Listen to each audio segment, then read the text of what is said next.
Good afternoon, everyone. I am actually so happy to be sharing some of my PhD journey with you, because most often than not, that PhD work would just be lying across the road in that library.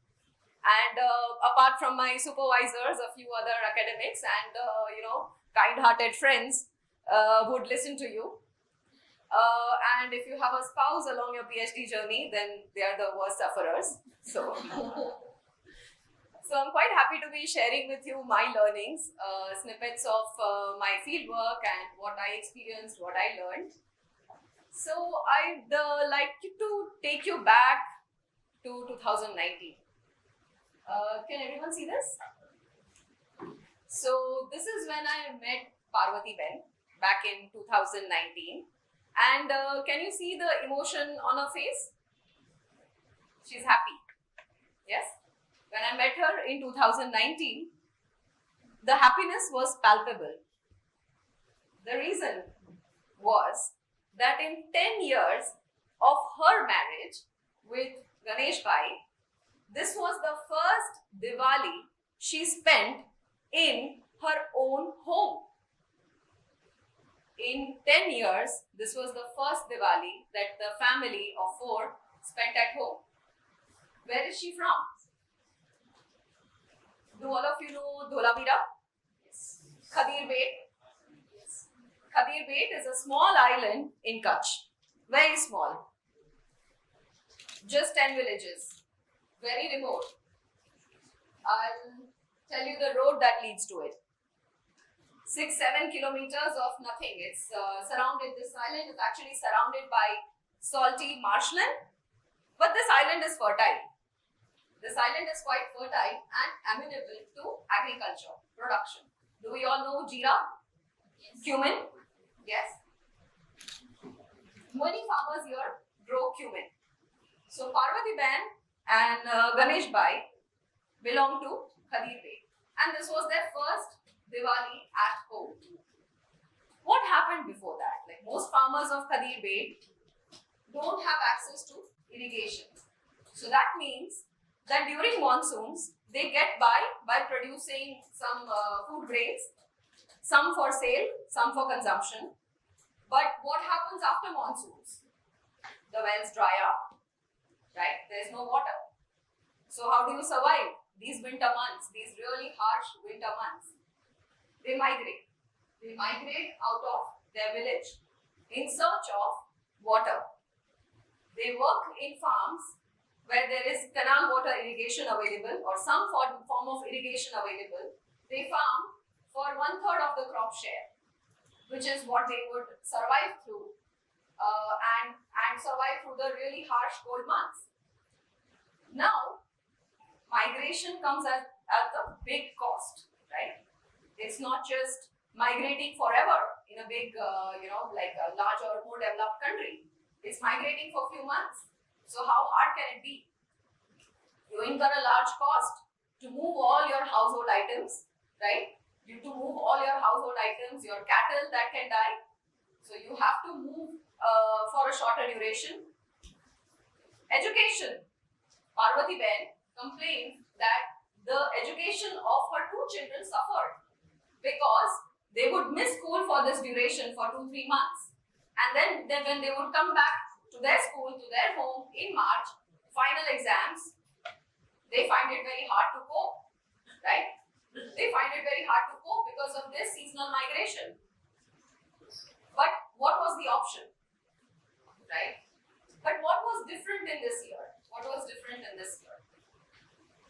So, Parvati Ben and her husband, Ganesh Bhai, and 4 other brothers of Ganesh Bhai, they received a rainwater harvesting unit in Khadir Bait. That's what changed in their lives. That there was a rainwater harvesting system which the government constructed for them, and they were able to use it. And there was now water available during winter months. They were able to grow cumin, and this story ended happily. But only 30 farmer groups received this rainwater harvesting. Is it enough? No. Many farmers as we speak, farmer families as we speak, are bearing the cold winters, especially knowing, and they live in a thatched roof, bearing the cold winters, especially knowing that you have a comfortable home back there, is harsh. Farmers, be it fishers, be it livestock rearers, these are the communities that are most vulnerable to climate change, although they contribute very little to the emissions. They are the worst sufferers, while at the same time they contribute very little to the emissions, right? This is a known fact. Now, these are the communities that put food on our table, but they end up suffering because they depend on natural resources like water, like forests, like coastal resources, which are again bearing the brunt of climate change. They are deteriorating, not to help the fact that the pollution with overconsumption, overproduction, like Dr. just mentioned, contributes to further deteriorating the soil quality, the water quality, the air quality, making lives of these vulnerable communities even more difficult, right? So another thing that stood out here was there were 30 farmer groups that were given these particular rainwater harvesting systems, but not all 30 groups were using it. They had access to water, but at the time of my field work, they did not have access to electricity. But it was only few, as you can say, Ganesh Bhai and group, early adopters of this particular technology that was given to them, that they ended up adopting it. Now, I had a question. It baffled me. This is a happy ending, but again, why is it not happy ending for everyone? Right? Water is so stressful. Not having water is so stressful. Why aren't others also adopting it? Right? There are other farmers. They should also be able to adopt it. So what made the group of Ganesh Bhai and his brothers click? What is it that made it work? Now the answer that I got was collective action. Right? We all heard from Mr. Nirav here that how collective action is important, how working together is important. This group was able to change their life story. They were able to change that particular year because they were successful at collective action. Wait, but I was still not convinced here. That's good. Collective action is successful, but why not others, right? Why didn't others did not realize the same outcome? They could have also been successful at collective action. So I did what most researchers do: go to the library, right? Sit with the literature, try to see what else is known about collective action, like what makes collective action so successful. In certain groups, certain countries, certain housing societies are able to have successful collective action, while others fail at it, right? Ganesh Bhai's group was successful at collective action, while at the same time, there were other groups who were not. The rainwater harvesting unit was just lying there and nobody was using it. So what made certain group click with each other, as you can say, what made them successful at collective action and what did not? I looked at literature, and I also went to the field to survey in 2021, surveyed different groups to look at, what could be the possible factors, and spent some time with this question that, what makes a group click? What makes collective action so important? Now, there were many factors. One is size of the group, right? We know that if the group size is small, you are better, you are more likely that you will work in coordination. But in this case, all 30 groups had 5 members. So the size was the same, right? Another factor, were they similar in terms of socio-economic conditions? They were all similar. They were chosen to be given this particular solution because they were similar in their socio-economic conditions. They belonged to the same caste, right? Some of them also belong to the same family. They were all chacha bhatijas, nephew and uncle, right? Living close to each other, because over the generation the land started getting fragmented, and the different owners and generation was using that land. So in that respect also, like, the literature, what they were saying that, okay, these are the factors that explain collective action. That was also not the case. They were from the same caste, same lineage, so what have you.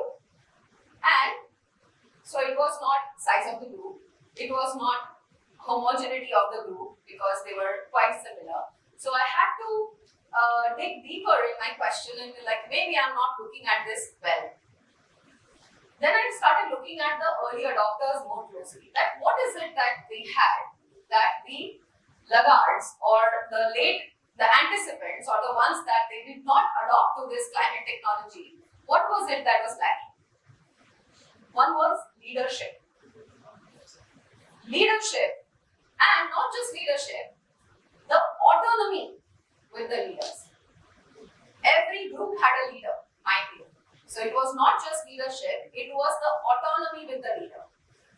Yet another was the cohesiveness of this intention that we need to change the status quo. This ain't working, this is not working. So we need to change and we need to adopt. So most of the group members thought the same way about the problem at hand, right? So as we know it now, all the group members, they were cohesive in their perception that the status quo needs to be changed, and here's a solution, and we need to adopt and change it, right?